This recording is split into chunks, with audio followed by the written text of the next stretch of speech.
Nous sommes dans la 4e année jusqu'au 9 janvier 2026, au 320e jour de l'invasion totale. Soyez les bienvenus. Hier, pas de rapport quotidien, mais une vidéo où j'explique comment les États-Unis ont enlevé Maduro. Regardez-la si vous voulez. J'ai de nouveau mis le lien dans le générique de fin et j'y ai décrit le déroulement de manière assez détaillée. Donc quelles unités étaient impliquées, pourquoi elles l'étaient, ce qu'elles ont fait, comment elles ont été déployées, comment elles l'ont extrait, comment cela s'est poursuivi, quelles cibles ont été attaquées, tout cela bien sûr confirmé par des géolocalisations. Et quelles conséquences cela a pour la Russie. Mais dans le rapport d'aujourd'hui, nous voyons deux choses, celle d'hier et celle d'aujourd'hui. Nous voyons donc des gains territoriaux russes dans le nord-est de l'Ukraine.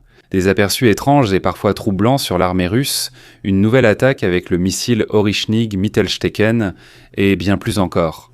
Dans la région de Donetsk, une autre vidéo montre l'utilisation d'un drone vu à la première personne ukrainien contre un soldat russe se déplaçant à cheval. Le pilote de drone survole ses cibles. Il a ensuite choisi celui qui n'était plus sur le cheval, car il venait juste d'en tomber.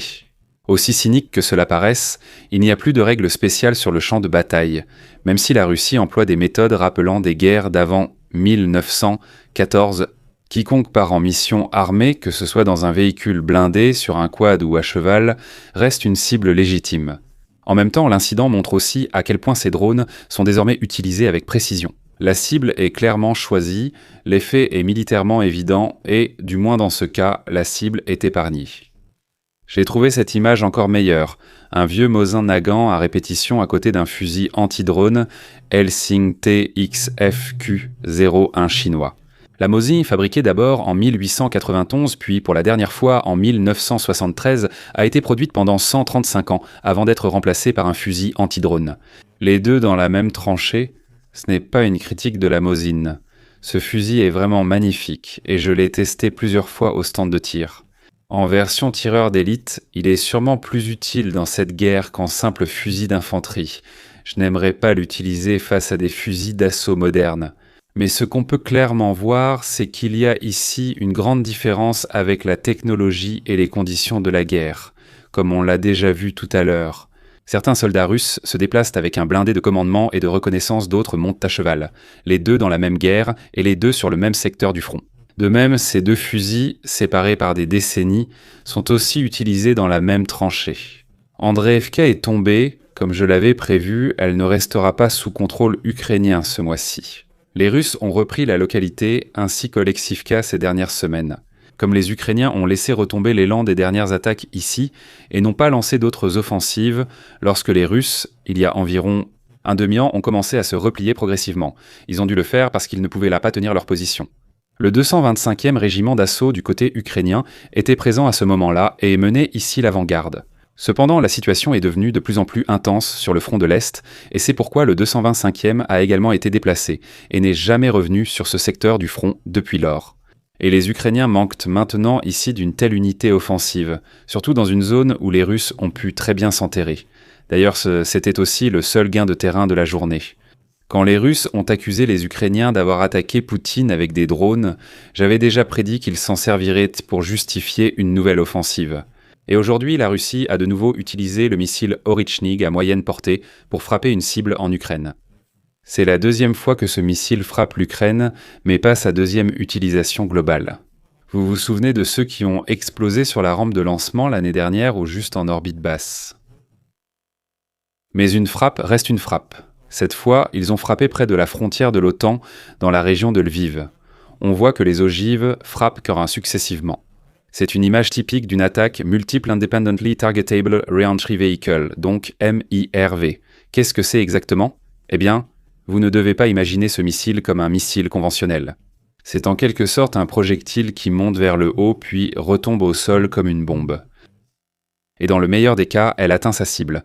Avec le Multiple Independently Targetable Reentry Vehicle, le missile ne transporte pas seulement une ogive, mais plusieurs. Les ogives sont ensuite séparées du reste du dernier étage de la fusée en orbite et retombent au sol à de courts intervalles. Cela rend leur interception plus difficile. Mais dans le cas d'Orychny, elle peut soit transporter des ogives nucléaires, soit des ogives factices.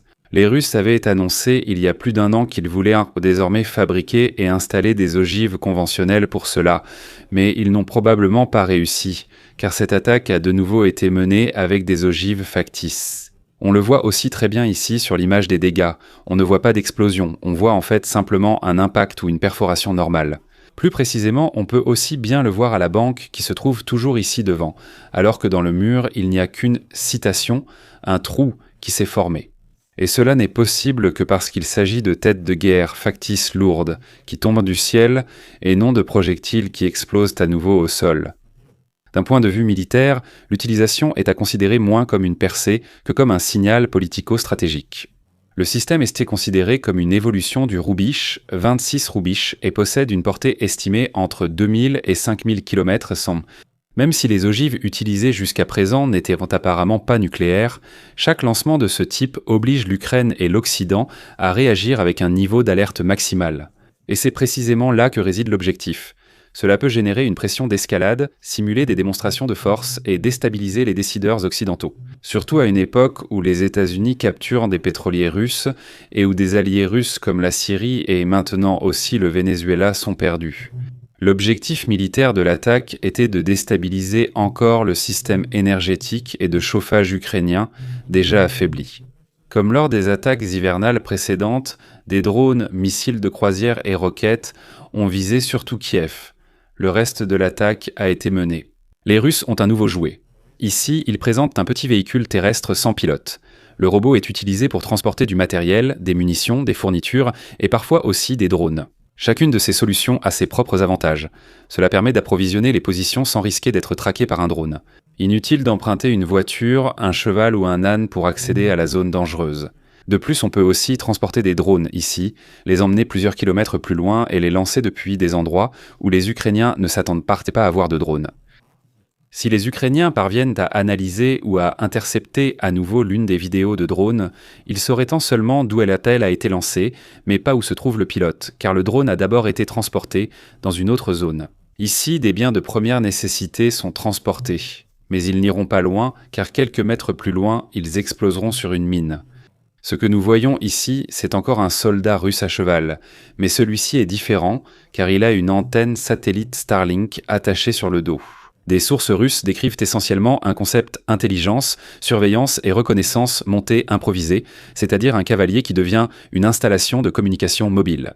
Le terminal Starlink sur le cheval fournit la connexion, une batterie externe alimente l'ensemble et le smartphone sert d'encodeur de caméra.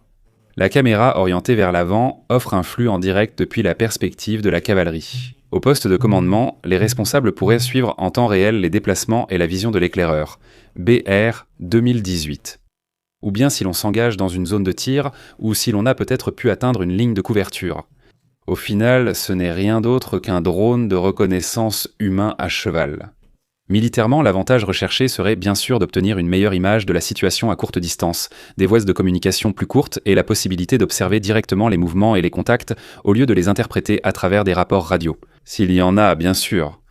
Surtout pour de petits groupes dispersés et dans un terrain dégagé, c'est très attractif, du moins sur le papier. Mais en pratique, ce concept est extrêmement fragile. Un terminal Starlink est en effet sensible aux tirs, aux éclats et aux secousses. Puis on installe ça sur un cheval, en pleine guerre, en première ligne, avec le risque que les câbles se déchirent en montant, descendant ou lors de mouvements brusques. S'y ajoute un téléphone portable orienté vers l'avant, offrant un point de vue sans réelle vue panoramique. Cela signifie que le cavalier doit vraiment tourner son corps précisément dans la direction dans laquelle il veut voir quelque chose. Et si le cheval est encore sur le chemin, ce qui est courant à cheval, alors on voit encore moins. S'il doit se mettre à couvert, sauter du cheval et finir au sol, on ne voit alors que le sol, ce qui crée des situations particulières. Pour moi, les images de caméra sont un moyen fiable de reconnaissance. Ensuite, il y a la doctrine. Ce système montre une tentative désespérée de remplacer un commandement et une reconnaissance efficace qui manquent. Donc une astuce pour obtenir des infos exploitables malgré des unités mal connectées. C'est le schéma du provisoire. Des solutions bricolées pour des problèmes isolés, mais vite insuffisantes en robustesse, sécurité et fiabilité lors du combat. Je considère cela comme un phénomène temporaire. La Russie accroît la menace envers l'Europe. La porte-parole d'exception Maria Zakharova a déclaré que Moscou considérait les soldats étrangers et leur équipement stationné en Ukraine comme, je cite, des cibles légitimes. Fin de citation. Exactement. C'est justement de ce déploiement dont on discute et débat actuellement. Le Kremlin reprend son cadrage habituel en présentant l'Ukraine et ses partenaires européens comme un axe de guerre ou des militaristes. Donc précisément ceux qui, jusqu'à présent, n'ont apporté qu'un soutien essentiellement défensif. D'un autre côté, le ministère russe des Affaires étrangères n'a pas tout à fait tort non plus dans le choix de ses mots. Comme les soldats nord-coréens en Ukraine occupée sont des cibles légitimes, il en serait de même, en temps de guerre, pour les alliés d'autres pays présents en Ukraine. Cependant, personne n'a parlé d'envoyer des soldats en Ukraine et de les y stationner pendant une guerre en cours. Des rapports militaires russes décrivent à nouveau une situation interne difficile dans certaines unités de l'armée russe. Des soldats seraient donc punis pour des infractions ou plaintes en étant envoyés à des assauts très dangereux. Nous connaissons déjà cela. Cependant, il existe maintenant une nouvelle vidéo dans laquelle on voit un soldat avec une mine fumigène attachée à son gilet pare-balles. Donc, ceci n'est pas une mine anti-char comme la TM62 qui, sur la première,